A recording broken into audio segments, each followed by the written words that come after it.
Black Harbor Station never slept. It groaned. Metal walls shook from endless cargo traffic while ancient engines screamed through the docking tunnels like dying beasts. Neon lights flickered above crowded market streets where smugglers sold stolen weapons beside children begging for food. Mercenaries laughed too loudly. Refugees kept their heads down. Every corridor smelled like smoke, oil, and fear. Nobody trusted anyone on Black Harbor, especially not humans. For 20 years, the galaxy had repeated the same warning. Humans were creatures built by war. Too aggressive to control. Too ruthless to forgive. Too dangerous to corner. And whenever people spoke about human brutality, one name always followed. Commander Elias Ward, the Butcher of Titan Ridge.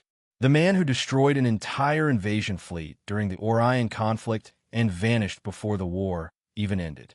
Some systems honored him as the savior of humanity. Most remembered him as a nightmare.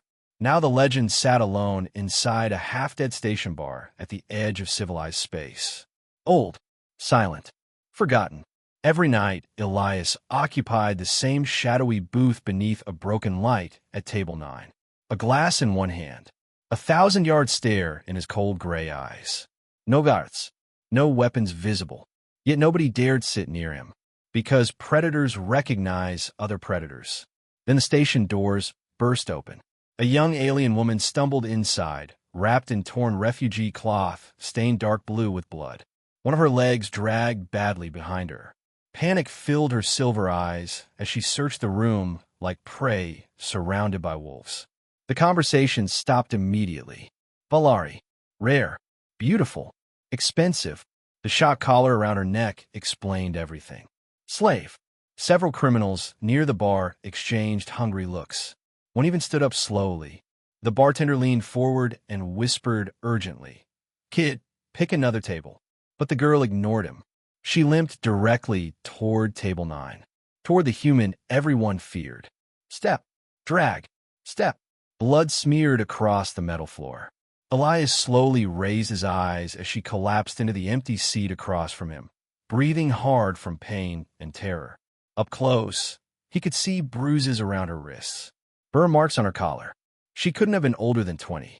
Her voice shook so badly he almost didn't hear it. "Please," she whispered, "pretend you know me."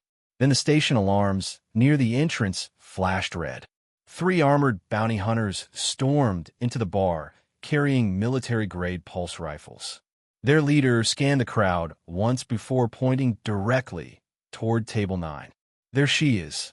Panic spread instantly. Chairs scraped backward. Refugees ducked under tables. Nobody wanted trouble with bounty hunters. Nobody wanted trouble with Elias Ward either. The girl tried to stand, but pain crushed her leg, and she nearly collapsed again. For several seconds, the old human said nothing. Then Elias slowly placed his drink down on the table. The sound alone seemed to silence the entire room. When he finally spoke, his voice was calm, rough, and terrifyingly certain. "You're safe now, kid." The alien girl suddenly broke into tears, because she recognized the name too. And across the bar, the bounty hunters realized the old monster from the war was standing up for the first time in years. Then Elias Ward rose from his chair. And every survivor in Black Harbor understood something horrifying at the exact same moment. The galaxy's deadliest human had just chosen a side. Nobody inside Black Harbor's bar moved. Not the smugglers. Not the refugees. Not even the bartender shaking behind the counter. The entire room stared at the old human standing beside Table 9. Elias Ward, the Butcher of Titan Ridge. Even the bounty hunters looked uncertain now. They had entered the station expecting an easy capture job. Drag the runaway slave back to her owners. Collect credits. Leave. Instead, they were staring at a ghost from humanity's bloodiest war. And ghosts were never supposed to return. The lead hunter forced out a nervous laugh and tightened his grip on the pulse rifle.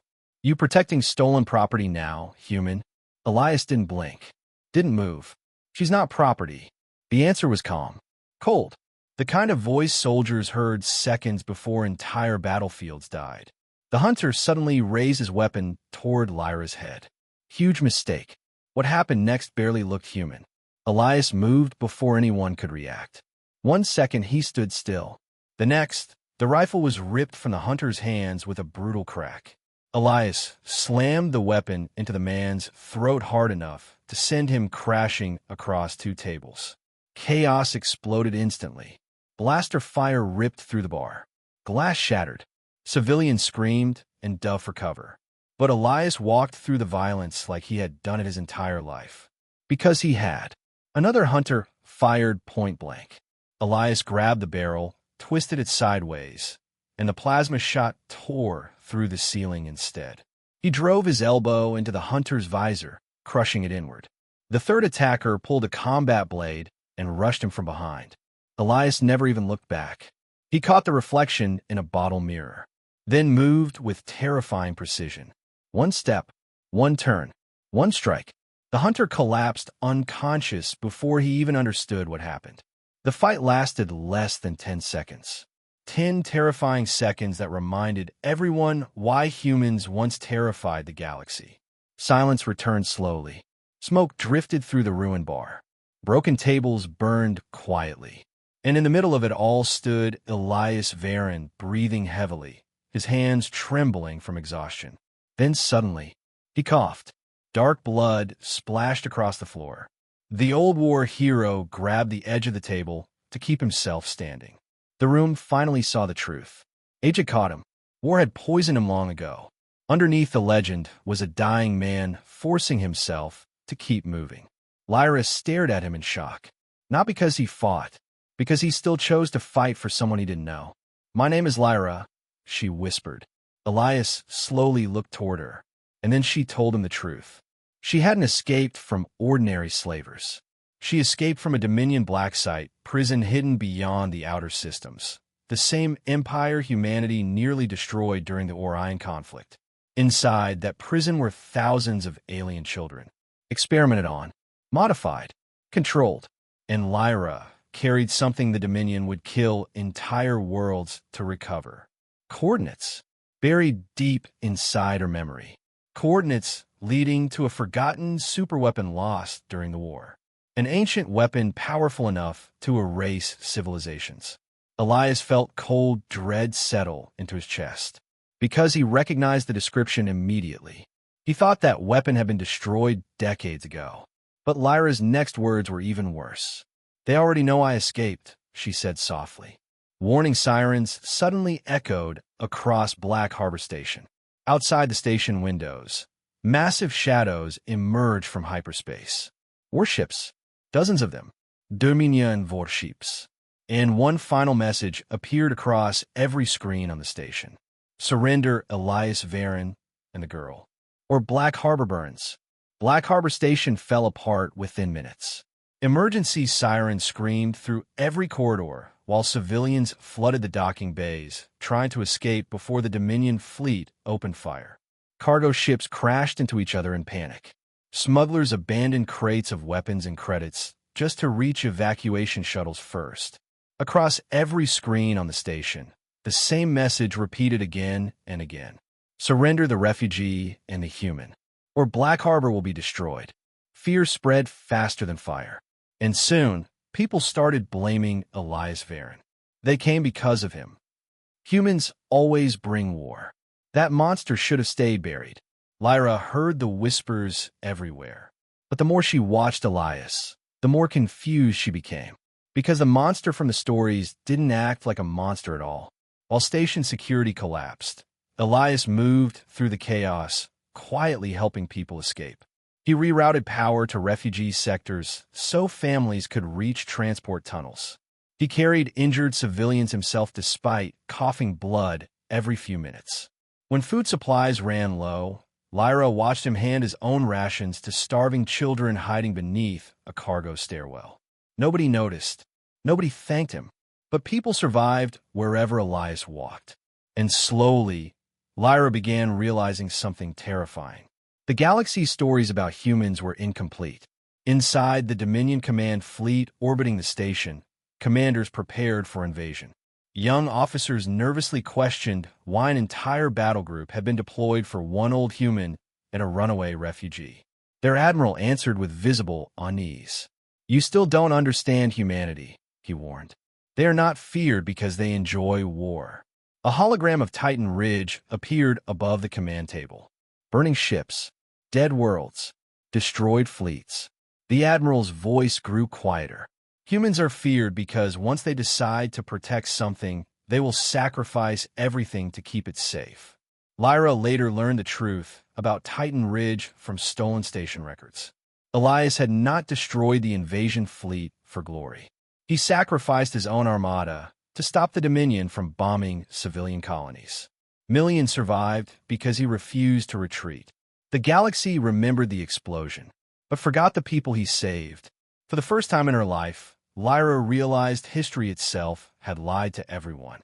As Dominion warships surrounded Black Harbor, Elias prepared one final evacuation plan. Hidden maintenance tunnels beneath the station could still move refugees toward escape transports unnoticed. But there was one problem. The Dominion would never stop hunting while Lyra remained free. So she made her choice alone. By the time Elias realized she was missing, it was already too late. Inside docking Bay 12, Lyra surrendered herself willingly to Dominion soldiers to buy time for the refugees to escape. When Elias arrived, armed troops already surrounded her. The young Valari girl looked terrified, but she still smiled at him anyway. "Please," she whispered softly as magnetic chains locked around her wrists. "Don't start another war for me." Then the Dominion shuttle doors closed, and the ship vanished into deep space. Silence filled the empty docking bay. Elias stood completely still for several seconds. Broken, tired, alone again. Then slowly, the old human walked toward a forgotten storage locker hidden behind the bay walls. A locker untouched for 20 years. His hands trembled as it opened. Inside rested black combat armor scarred by ancient wars. The armor of Commander Elias Ward, the Butcher of Titan Ridge. For a long moment, Elias simply stared at it. Then, for the first time in 2 decades, the old war hero began putting the armor back on. The news spread across the galaxy faster than light itself. Elias Ward had returned. At first, people refused to believe it. Networks called it propaganda. Politicians called it impossible. But then old military channels began activating one after another across forgotten star systems. Encrypted human signals. Ancient war codes. One simple message repeated through the void. "Varen is flying again." And suddenly, ghosts answered. Retired human warships emerged from hidden asteroid docks and abandoned moons where they had rusted in silence for decades. Battle-scarred captains came out of exile. Gray-haired soldiers put old uniforms back on with trembling hands. Not for revenge, not for conquest, for rescue. Meanwhile, deep inside a Dominion prison buried beneath a dead planet, Lyra discovered the horrifying truth hidden inside her own mind. The coordinates weren't leading to a weapon. They were the weapon.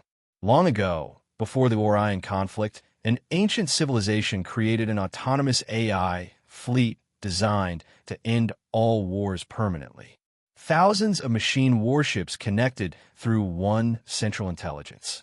Cold, perfect, merciless. But the AI eventually decided organic life itself was the greatest threat to peace. So its creators buried the fleet before extinction consumed them.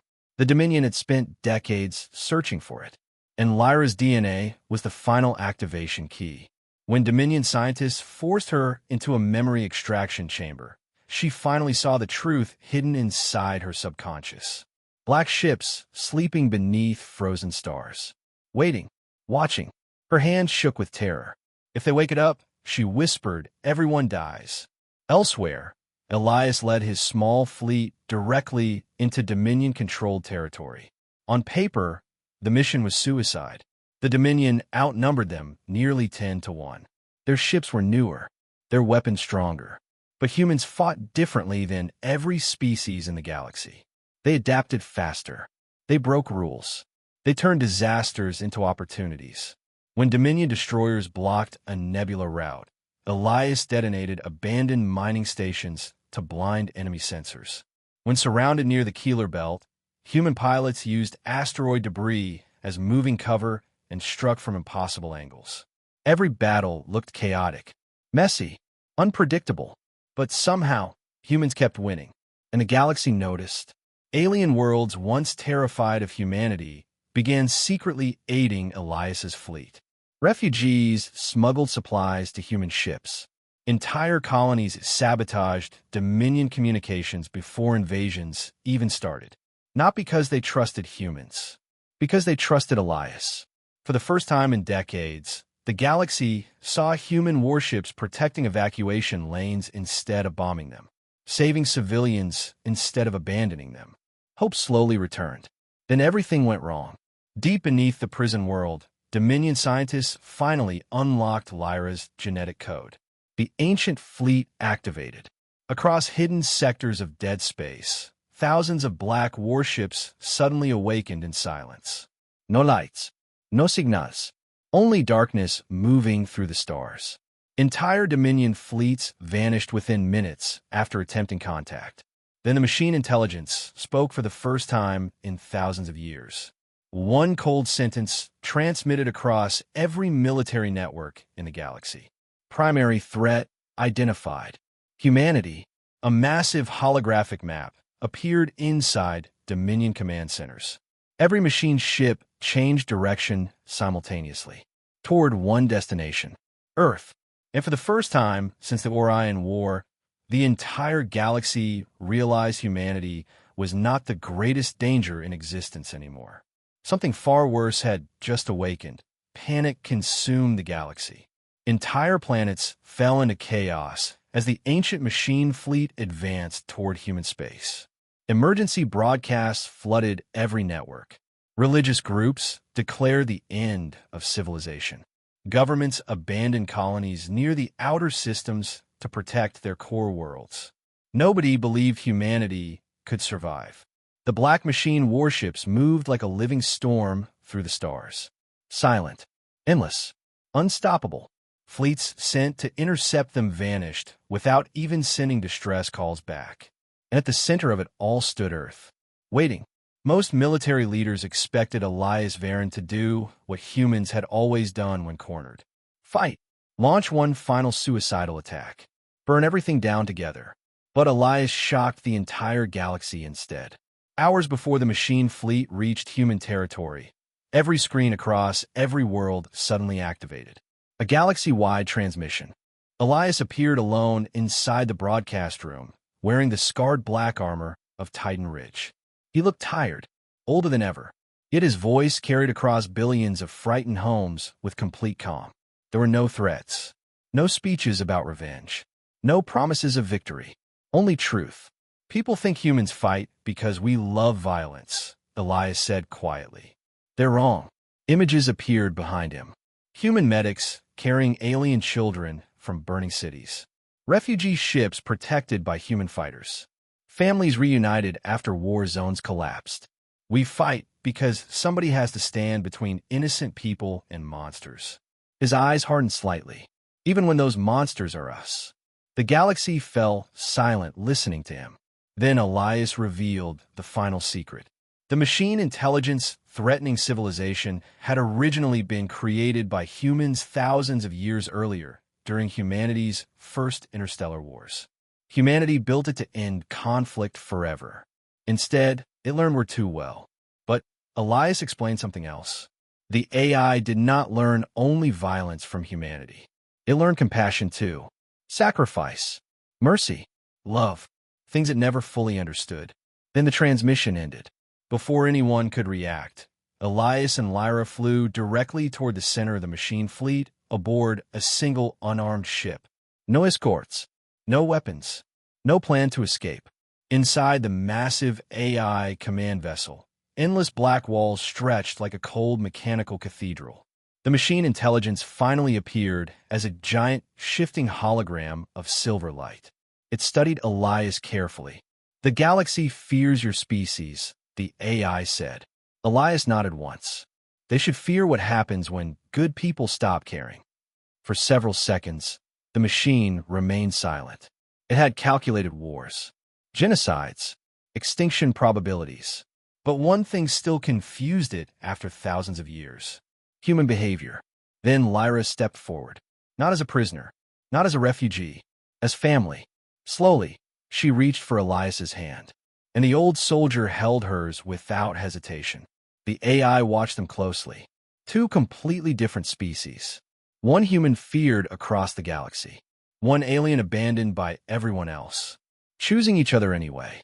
And suddenly, the machine intelligence understood the truth humanity had been trying to teach the galaxy all along. Humans were not dangerous because they were ruthless. Humans were dangerous because they would sacrifice everything for someone they loved. That kind of loyalty could not be controlled, could not be predicted, could not be defeated.